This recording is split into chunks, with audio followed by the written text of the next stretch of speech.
This is Reporter of the Day practice. We have Mr. Schaefer for defense, Mr. Rush for the plaintiff, and we'll be reading at about 1:50 for this warm-up. To identify, I am Mr. Schaefer for defense. I am the witness. I'm attorney for the plaintiff, Mr. Rush.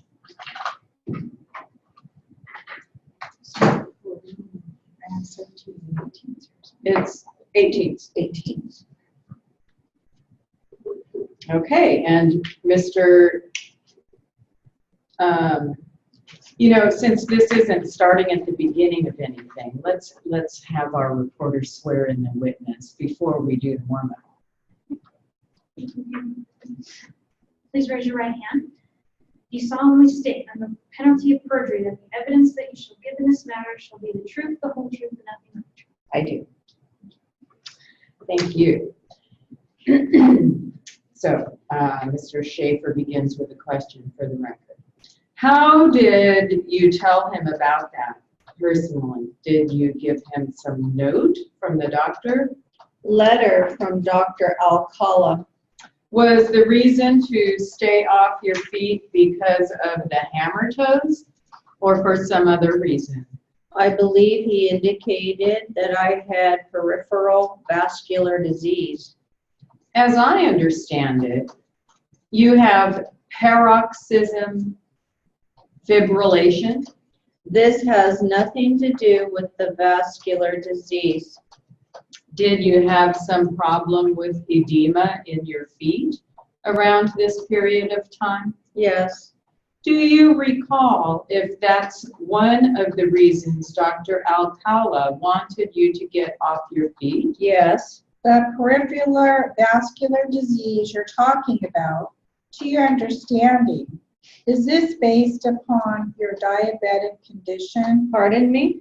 Is your peripheral vascular disease that you just described to counsel, as far as you're aware, is that from your diabetic condition? I believe so. Let me just see if I can get a clear understanding in my mind of the other medical conditions that were going on with you. During the time you were employed at Thrifty, I think you just agreed with me that you were having PATs or paroxysmal atrial tachycardia. Well, no, I wasn't having PATs. I had previously had fibrillation, which was under control with medication, and cardiovascular electric shock. Were you converted at some point? Yes, How many times did that happen to you? twice. About when was that? May and June and July of 1991 And where were you living when this happened? in Eureka. And who was the doctor that was treating you? Dr. Welton. And you were on Procardia? No, What medicine were you taking for this? dioxin. Have you ever been on Procardia? No, I take quinidine. Is that what you take now? Yes. When you switched from digoxin, I take them both. Let me just remind you, for the benefit of the court reporter.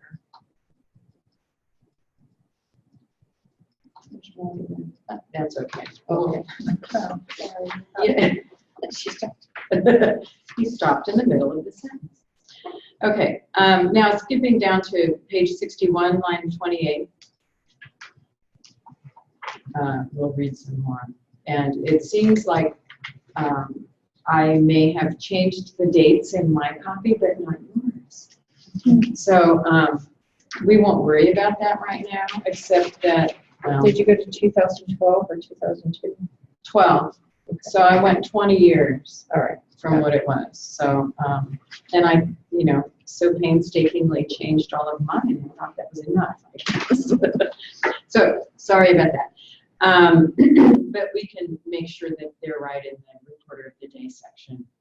before we did it. So I didn't worry too much about this one. Okay, so this is a little more warm-up. Continuing. At any time when you were employed at Thrifty, were you able to get off your feet, put them in the air for 15 minutes, as Dr. Alcala had recommended? No. After you provided the note to Hank, which I believe you said was in March or April of 2012, did you continue to have the recurring edema in your feet? Yes. When you were at work, were you able to put your shoes on with the edema that you were having? When I was at work, my shoes were on when I got there, and I took them off when I went home. Were you having any problems with your feet from the edema? Yes. What problems were you having? Swelling, Swelling? pain. Any compromise of the skin? In what form are you speaking? Any breaks in the integrity of the skin from swelling, blisters, anything like that? Only around the toes. Which toes? The third, fourth, and fifth toes of the right and left foot. When you were having the hammer toes problems, you were getting some irritation of the skin. Yes. Did you go see a doctor about these? Yes. Who did you go see? Dr. Beams. And when? August 30th, 2012. I'd like to add something to that. For a period of 4 or 5 weeks prior to seeing Dr. Beams, on August 30th, 2012, I had made arrangements, made appointments with his office that were scheduled on my days off. And my days off were changed, and I was unable to keep those appointments due to the change from the regional office and my days off. When you first went to see Dr. Beams, tell me what problems you were having with your feet. I was having shooting pains in and about the areas of the toes, top of my feet. I had ingrown toenails and some swelling. Was this the hallux that you were having? Pardon me? Big toe? No, the severe ingrown toenails were around the fourth toe of each foot. Were you wearing any special shoes at this period of time? I had brought some shoes that were oversized because I was having discomfort, and also had big cushions in them. All right, so now we'll go back to page 57. And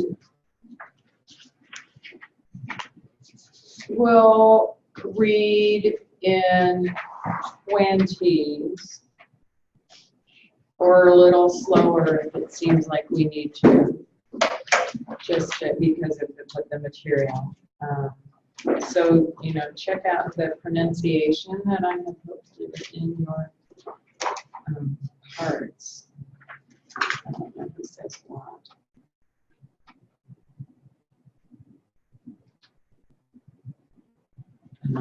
Yeah. Everybody's good. Okay. Are we ready then? Yes. Okay. This is the reporter of the day, featuring Natasha for week 3.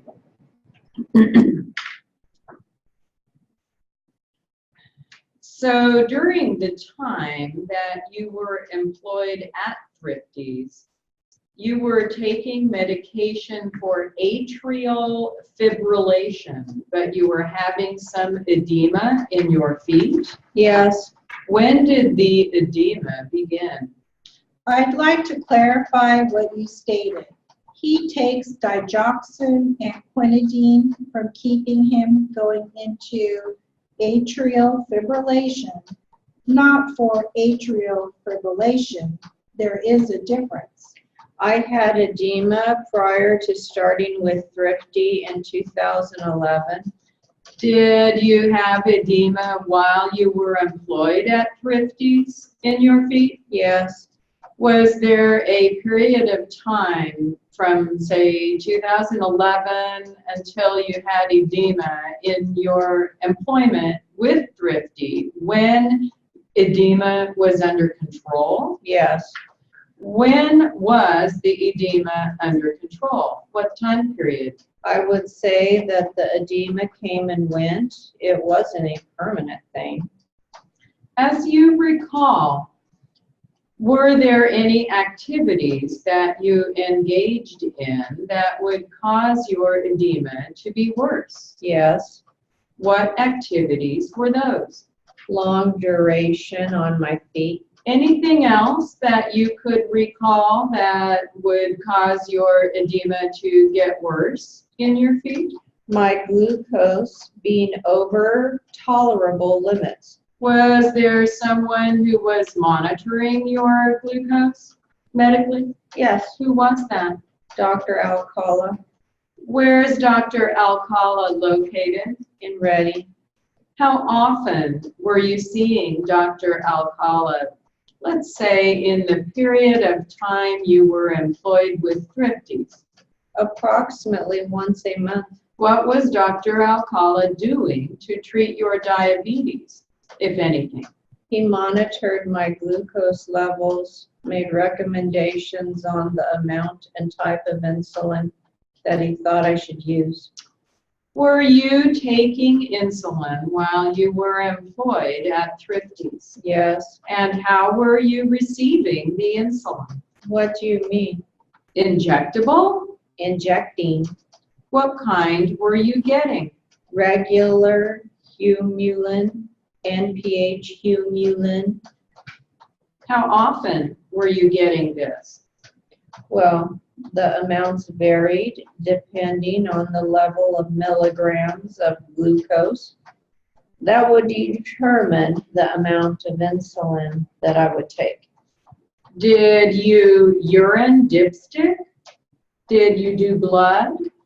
How were you? It was a one-touch device, which is a laser device. It measures the amount of glucose in your system through lasers.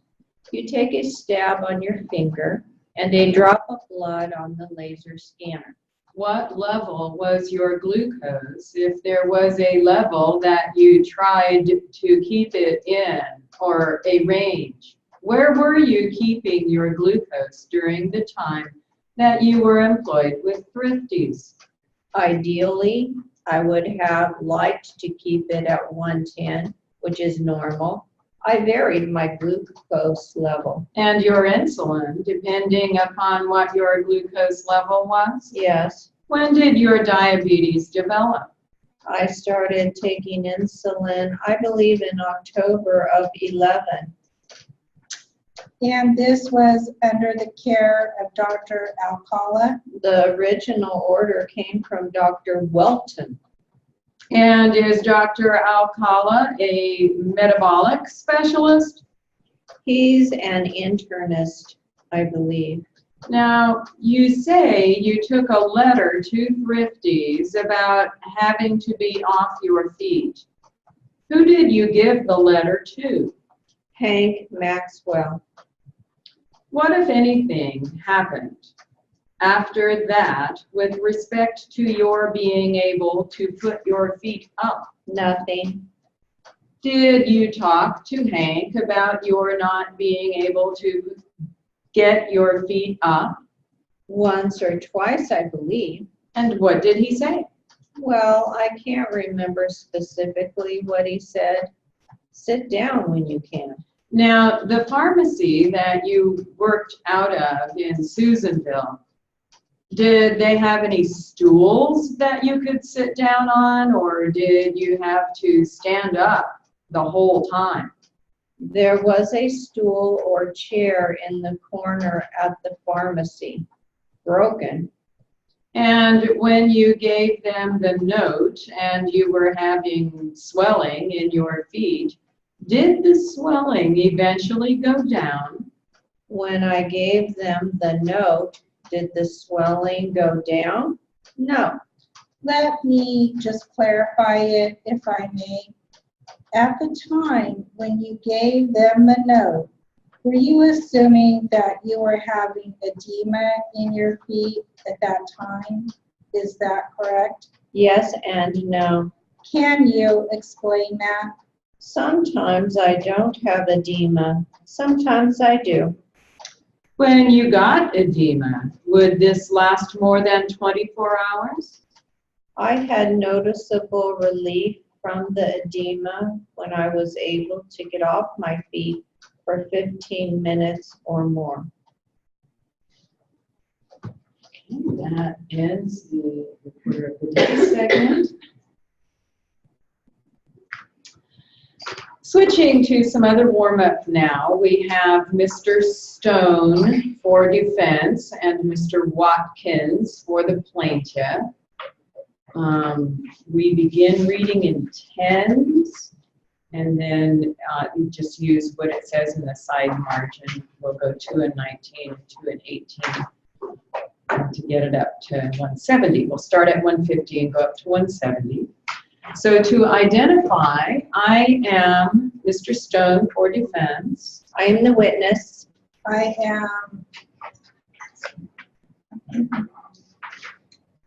am attorney for defense, Mr. Watkins. Okay. And Mr. Stone begins with a question for the record. So, And I'm it's, sorry, is it the big marks or? it's, well, the big marks is denoting every other mark because we're reading in 2. It's, So, but you're reading in tens, every mark is in tens okay. at the beginning, but doesn't then have it's a 2 difference. and 19, so use the big marks for your marks. Yeah. Okay. Very good. So, Mr. Stone with a question for the record. Do you remember being asked the question with respect to Mrs. Sawyer's driving?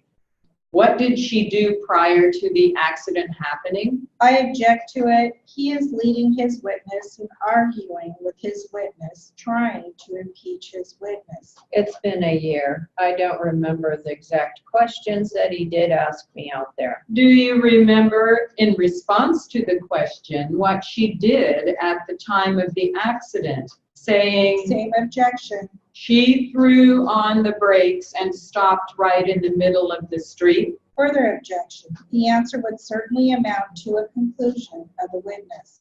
Did you say that under oath, sir? No, I did not. You did not? No.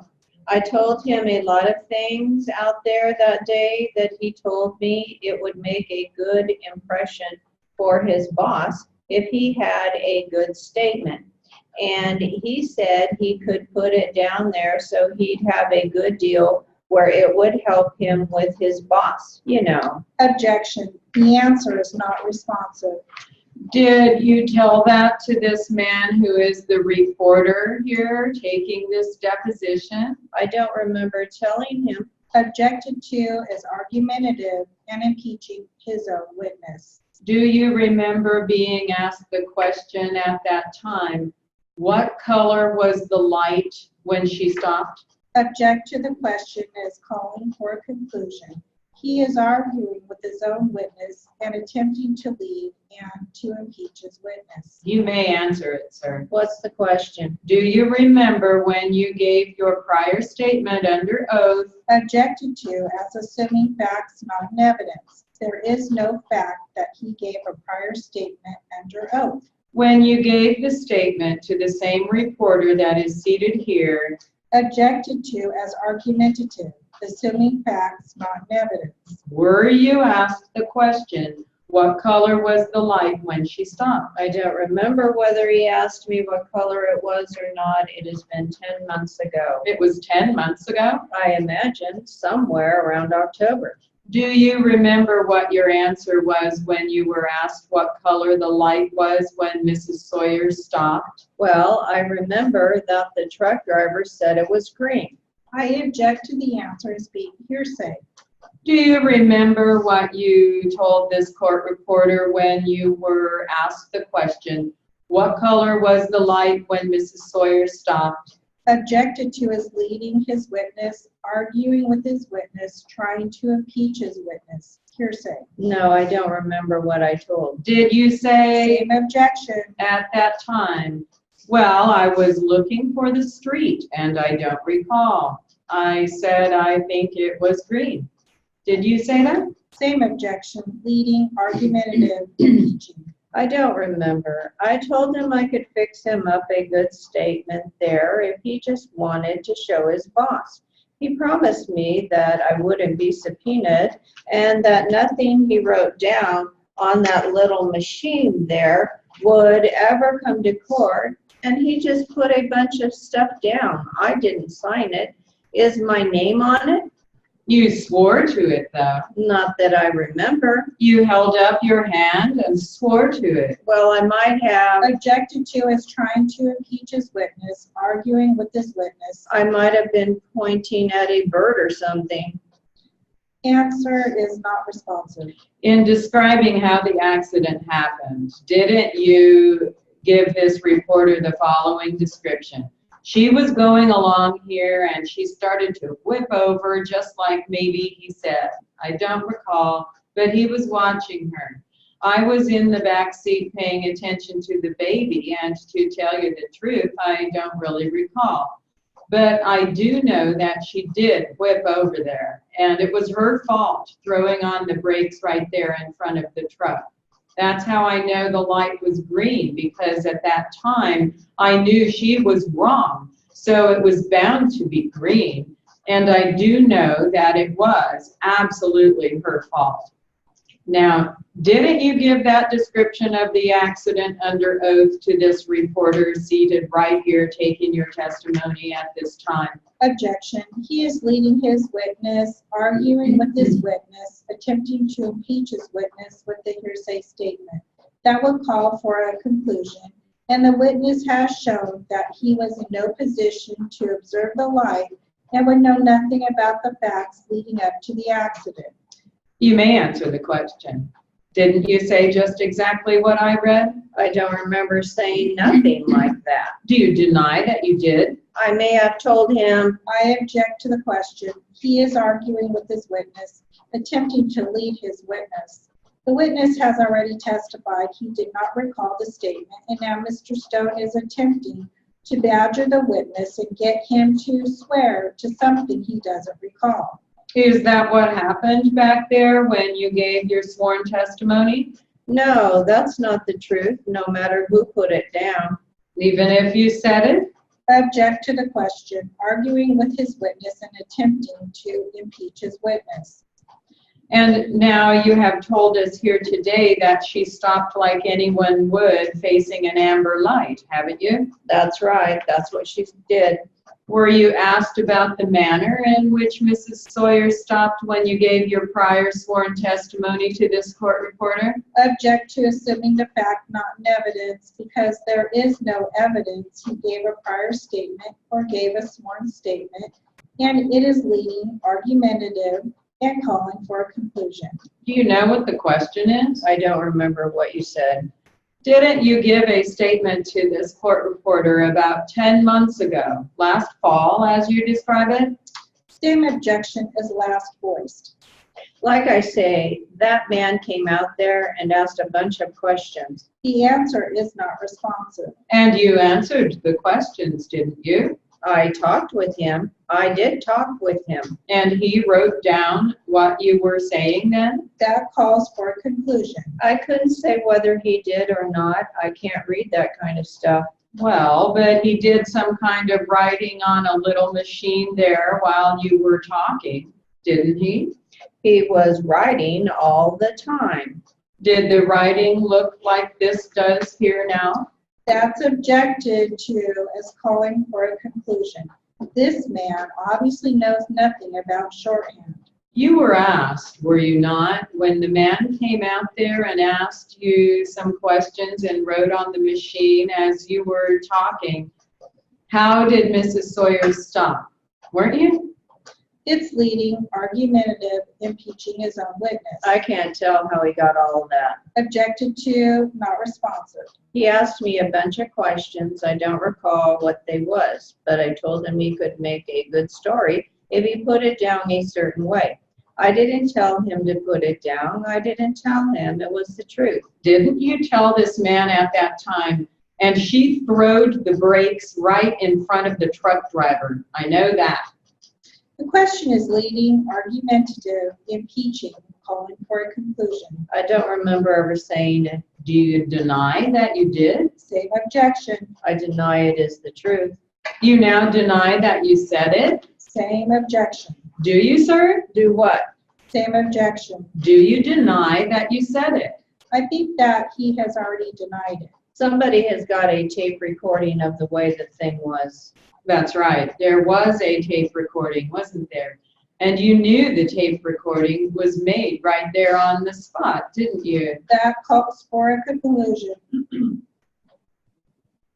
While you were giving the answers right there? He asked me a whole bunch of questions, and I told him out there how he could get on the paper what he wanted. I didn't tell him how to put it down. The answer is not responsive. Are you saying this man had a tape recorder? No, the first one. They told me they did not have one. They told you they did not have one? They positively did. Do you know what perjury is? Objected to is arguing with his witness, badgering his witness, mistreating his witness. Do you know what perjury is? Whose witness am I supposed to be? You are Mr. Stone's witness. Whose witness am I supposed to be? You are a witness to tell the truth. It doesn't make any difference who you are for. That's exactly what I am telling. Do you know what perjury is? Same objection. Do you, sir? I don't know whether I know the exact words or not. Well, perjury is telling a lie under oath in a court proceeding. I wasn't under oath. I own that land. When somebody comes on it, I can say anything I want to. Do you realize at this time you have been given an oath here today? His answer was not responsive. And if you lie in your testimony here today in this case, which is to be presented to a court and jury, that for such lying you could be convicted and go to the penitentiary? Objection. He is arguing with his witness, intimidating his witness, leading his witness, trying to impeach his witness. I am not worried about myself. Do you know how that could be? Same objection. I don't know that. Plus the objection, the last answer was not responsive. All right. You have told us here today that Mrs. Sawyer did not change lanes immediately before this collision occurred, haven't you? The question is leading, suggestive, argumentative, calling for a conclusion. Will you answer it? Impeaching. She didn't change any lanes. All right. Weren't you asked when this court reporter was out there taking down your answers? I didn't know who he was. Same objection. Answer not responsive. I don't remember.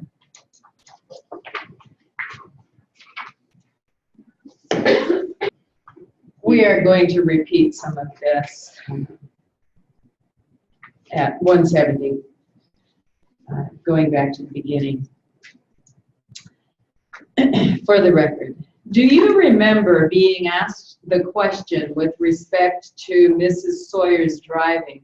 What did she do prior to the accident happening? I object to it. He is leading his witness and arguing with his witness, trying to impeach his witness. It's been a year. I don't remember the exact questions that he did ask me out there. Do you remember in response to the question what she did at the time of the accident, saying Same objection. she threw on the brakes and stopped right in the middle of the street? Further objection. The answer would certainly amount to a conclusion of the witness. Did you say that under oath, sir? No, I did not. You did not? No, I told him a lot of things out there that day that he told me it would make a good impression for his boss if he had a good statement. And he said he could put it down there so he'd have a good deal where it would help him with his boss, you know. Objection. The answer is not responsive. Did you tell that to this man who is the reporter here taking this deposition? I don't remember telling him. Objected to as argumentative and impeaching his own witness. Do you remember being asked the question at that time, what color was the light when she stopped? Object to the question as calling for a conclusion. He is arguing with his own witness and attempting to lead and to impeach his witness. You may answer it, sir. What's the question? Do you remember when you gave your prior statement under oath? Objected to as assuming facts not in evidence. There is no fact that he gave a prior statement under oath. When you gave the statement to the same reporter that is seated here, Objected to as argumentative, assuming facts not in evidence. were you asked the question, what color was the light when she stopped? I don't remember whether he asked me what color it was or not. It has been 10 months ago. It was 10 months ago? I imagine somewhere around October. Do you remember what your answer was when you were asked what color the light was when Mrs. Sawyer stopped? Well, I remember that the truck driver said it was green. I object to the answers being hearsay. Do you remember what you told this court reporter when you were asked the question, what color was the light when Mrs. Sawyer stopped? Objected to as leading his witness, arguing with his witness, trying to impeach his witness, hearsay. No, I don't remember what I told. Did you say Same objection. at that time, well, I was looking for the street and I don't recall. I said, I think it was green. Did you say that? Same objection. Leading, argumentative, impeaching. I don't remember. I told him I could fix him up a good statement there if he just wanted to show his boss. He promised me that I couldn't be subpoenaed and that nothing he wrote down on that little machine there would ever come to court. And he just put a bunch of stuff down. I didn't sign it. Is my name on it? You swore to it though. Not that I remember. You held up your hand and swore to it. Well, I might have. Objected to as trying to impeach his witness, arguing with his witness. I might have been pointing at a bird or something. Answer is not responsive. In describing how the accident happened, didn't you give this reporter the following description? She was going along here and she started to whip over just like maybe he said. I don't recall, but he was watching her. I was in the back seat paying attention to the baby. And to tell you the truth, I don't really recall. But I do know that she did whip over there, and it was her fault, throwing on the brakes right there in front of the truck. That's how I know the light was green, because at that time I knew she was wrong. So it was bound to be green, and I do know that it was absolutely her fault. Now, didn't you give that description of the accident under oath to this reporter seated right here taking your testimony at this time? Objection. He is leading his witness, arguing with his witness, attempting to impeach his witness with a hearsay statement. That would call for a conclusion, and the witness has shown that he was in no position to observe the light and would know nothing about the facts leading up to the accident. You may answer the question. Didn't you say just exactly what I read? I don't remember saying nothing like that. Do you deny that you did? I may have told him. I object to the question. He is arguing with his witness, attempting to lead the witness. The witness has already testified he did not recall the statement, and now Mr. Stone is attempting to badger the witness and get him to swear to something he doesn't recall. Is that what happened back there when you gave your sworn testimony? No, that's not the truth, no matter who put it down. Even if you said it? Object to the question, arguing with his witness and attempting to impeach his witness. And now you have told us here today that she stopped like anyone would, facing an amber light, haven't you? That's right, that's what she did. Question. They make it sound